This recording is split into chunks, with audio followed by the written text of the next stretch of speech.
Good morning, church family, and thanks for choosing to be with us again this morning. I don't know if you've ever played this game or not, but every once in a while, Monica and I will look at each other, usually when we're on a road trip or something like that. We'll look at each other and say, if you had $10,000 dropped in your lap today, what would you do with it? Sometimes it's $10,000 that we talk about, other times it's $100,000, other times it's $1 million. And we usually have a lot of fun with the answer, talking about things like building an addition onto our house, maybe buying a new car, taking a trip somewhere, or being able to bless our kids in some of the causes that Monica and I believe in. But there always comes a moment when you realize that it is just that. It is just a fun game, because we really don't have that kind of disposable money. There's millions of people that are convinced if they could just win the lottery, if their ship would just come in, then they would be happy. And maybe people like that. There was a survey done recently in Denmark where 110 different lottery winners were asked one question: are you happier after winning? Any guesses as to the answer? Well, only 9% of them said that they were happier. 91% said that getting all that money had made life just simply more complicated. John Stossel, a number of years ago, hosted an ABC special on happiness, and he interviewed several lottery winners who had won at least $5 million or more. And 86% of them said that the money didn't bring them anything even close to happiness. In fact, in a lot of the cases, people talked about how new problems developed with their family and their friends. Willie Hurd of Lansing, Michigan, won $5.1 million and spent his fortune on a divorce and cocaine. 2 years later, he was broke and was charged with murder.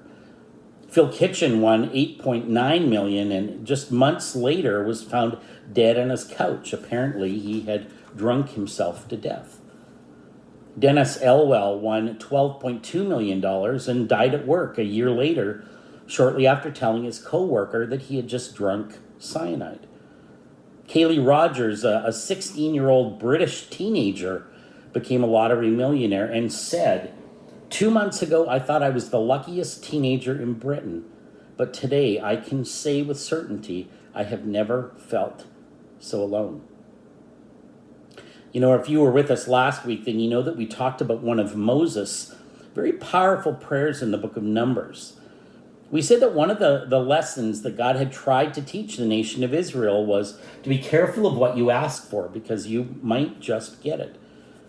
And today we're going to look at another prayer that has a very similar spiritual principle that's attached to it. Today we're looking at a prayer from Solomon in 1 Kings chapter 3. And if you have your Bibles, I'd encourage you to take it and turn it there.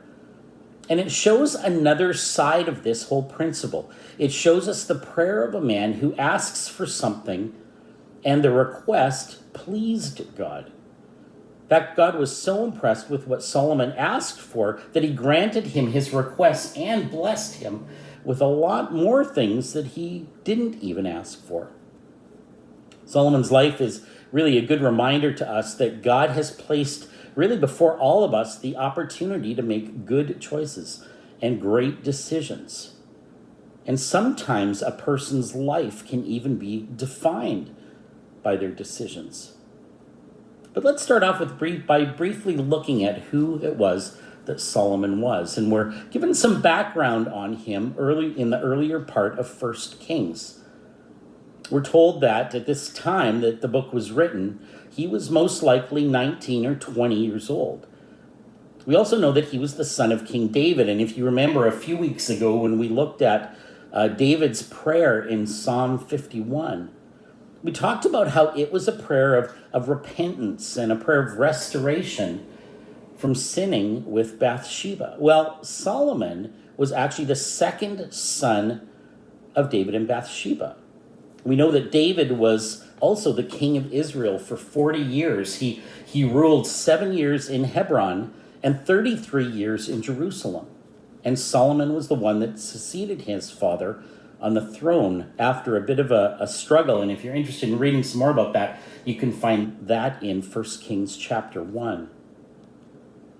But can you imagine what a tough act to follow that must have been for Solomon, following up on the throne from his father David? I mean, think about that for a minute. David's life is recorded in 16 chapters of 1 Samuel, all 24 chapters of 2 Samuel, 14 chapters of 1 Chronicles, plus all of the Psalms that he wrote. And David was a central figure in our Old Testament. In fact, he was revered by the people of Israel.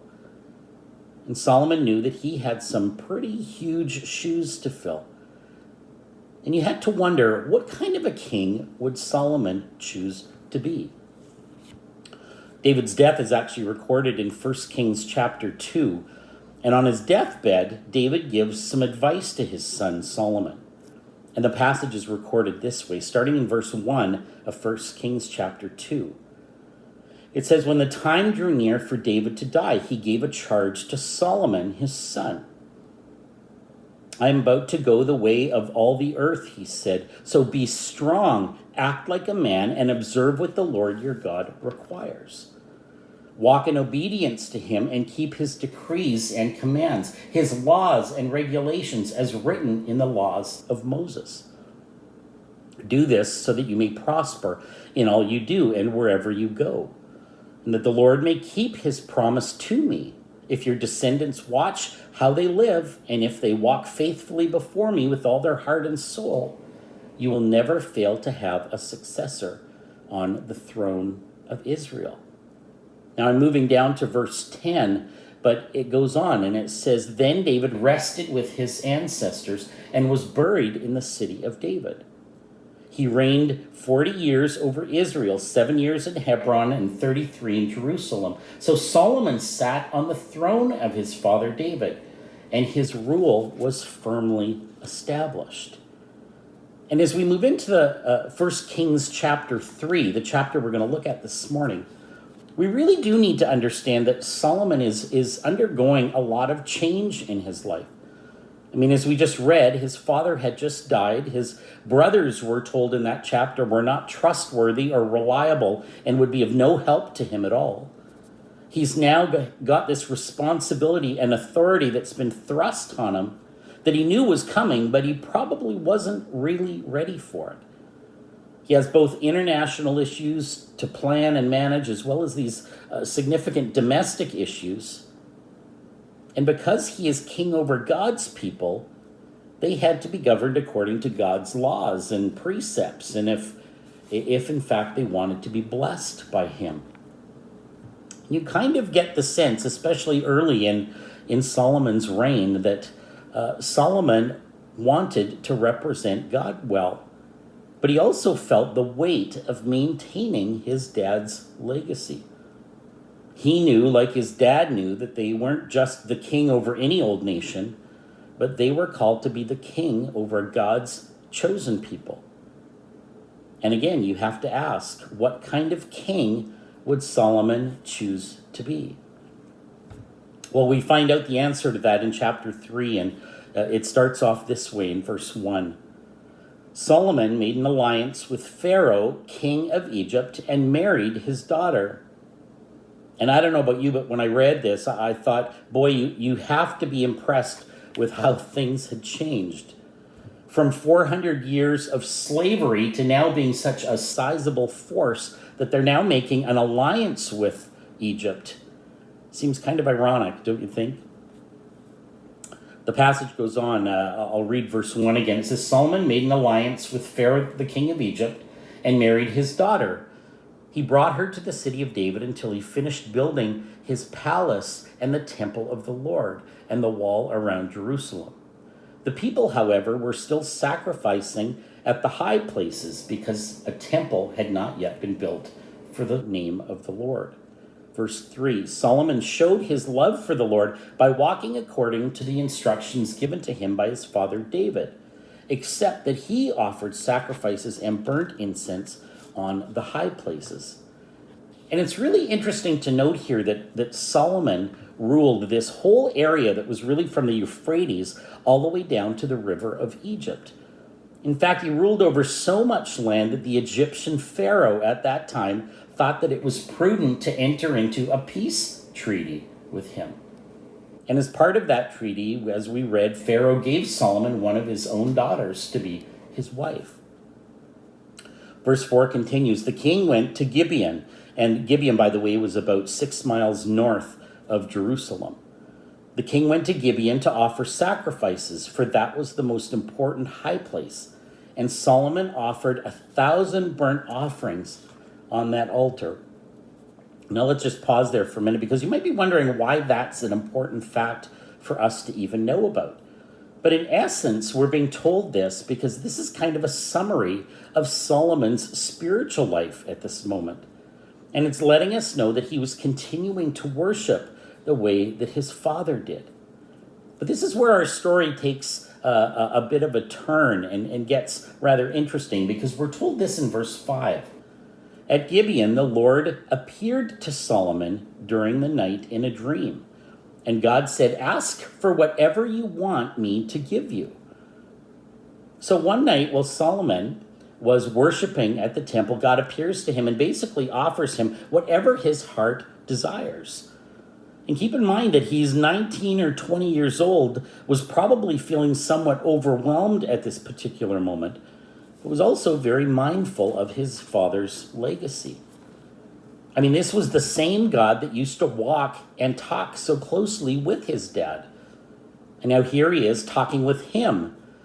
And this is how Solomon responds to God, starting in verse 6. Solomon answered, you have shown great kindness to your servant, my father David, because he was faithful to you and righteous and upright in heart. You have continued this great kindness to him and have given him a son to sit on his throne this very day. Now, Lord my God, you have made your servant king in place of my father David. But I am only a little child and do not know how to carry out my duties. Your servant is here among the people you have chosen, a great people too numerous to count in number.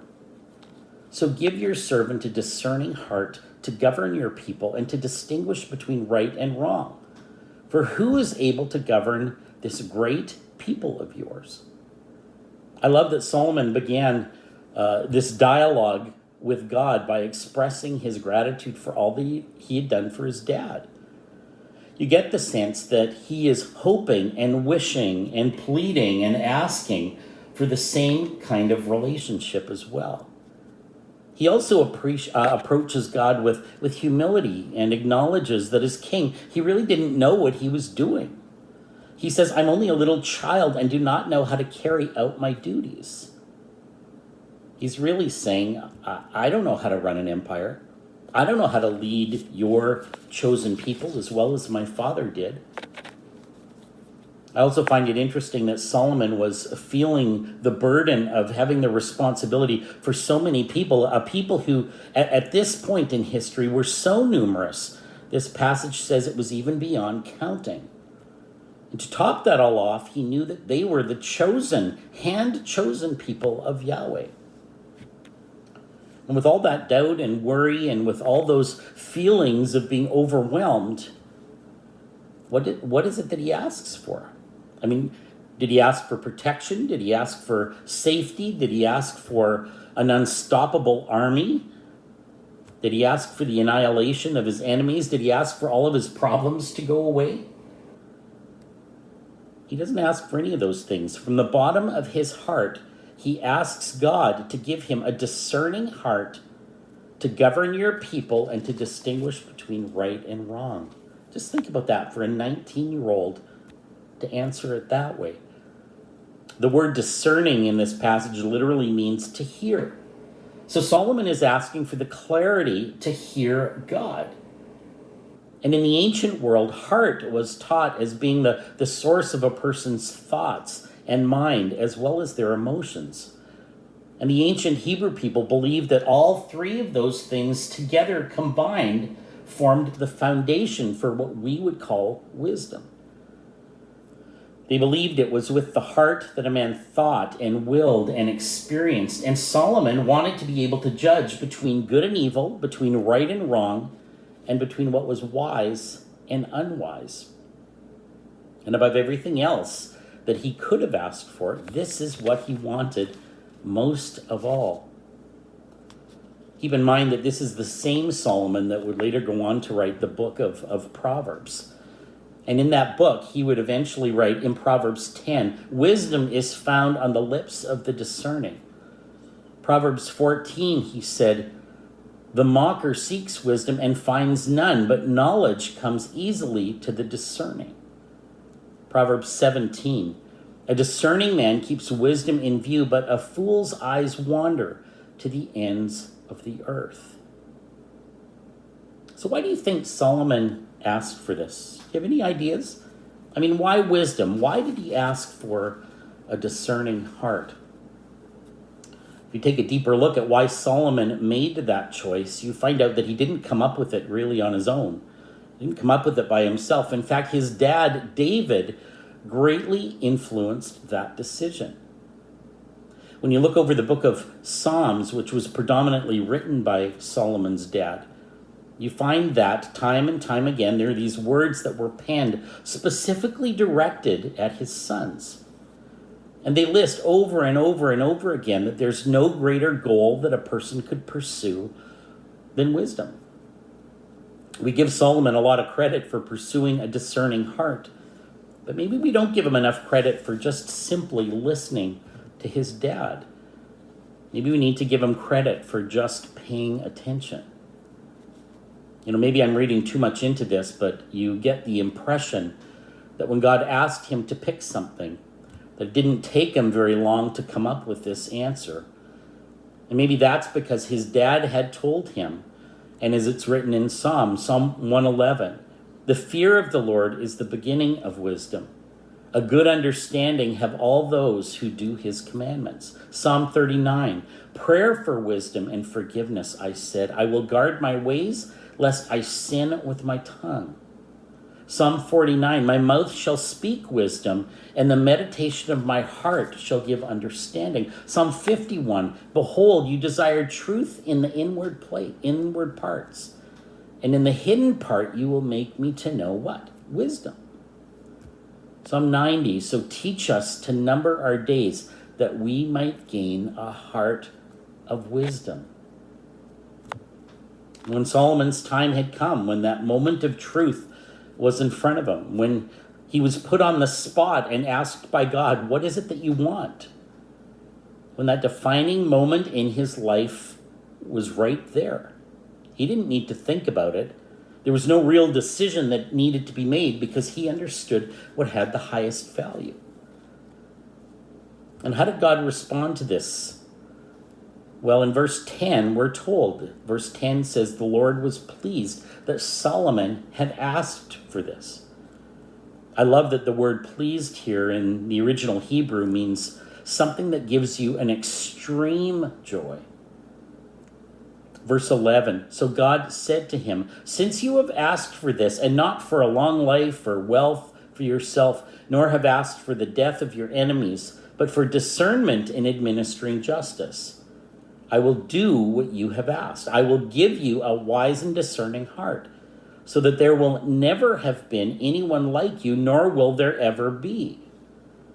Moreover, I will give you what you have not asked for, both wealth and honor, so that in your lifetime you will have no equal among kings. Verse 14, and if you walk in obedience to me and keep my decrees and commands, as David your father did, I will give you a long life. God let Solomon know that he was overjoyed by his response because he had asked for what good leaders ask for. He had asked for wisdom to rule rightly rather than asking for something selfish like a long life or like wealth, like victory against his enemies. He didn't even ask for more power. What he asked for was wisdom and discernment so that he could represent God well and maintain his father's legacy. God gave Solomon what he asked for, but it's also interesting that he gave him what he didn't ask for. Again, verse 13 says, I will give you what you have not asked for, both wealth and honor, so that in your lifetime you will have no equal among kings. So tell me, what do we do with this dangerous prayer, and what is our takeaway supposed to be from it? Well, the first thing that we can learn about God from this prayer is that the prayers that please God are the ones that ask for what he wants. At the end of the day, Solomon put the needs of the kingdom above his own personal desires. I mean, Solomon, when he asked God for a discerning heart, was thinking about what was most important to God and what was most important to his kingdom and what was most important to his people as they moved forward. And he knew that his needs really needed to become secondary. I don't know about you, but sometimes when I come before God to pray, it's easy to be overwhelmed by all the needs around us. I mean, I wonder if you've ever sat down to pray and thought, I don't even know where to start today. Maybe you've had a season in your life when you know so many people that are sick and struggling and hurting, and people who are in the hospital. And it's easy to get into the habit of praying just for those physical or material needs.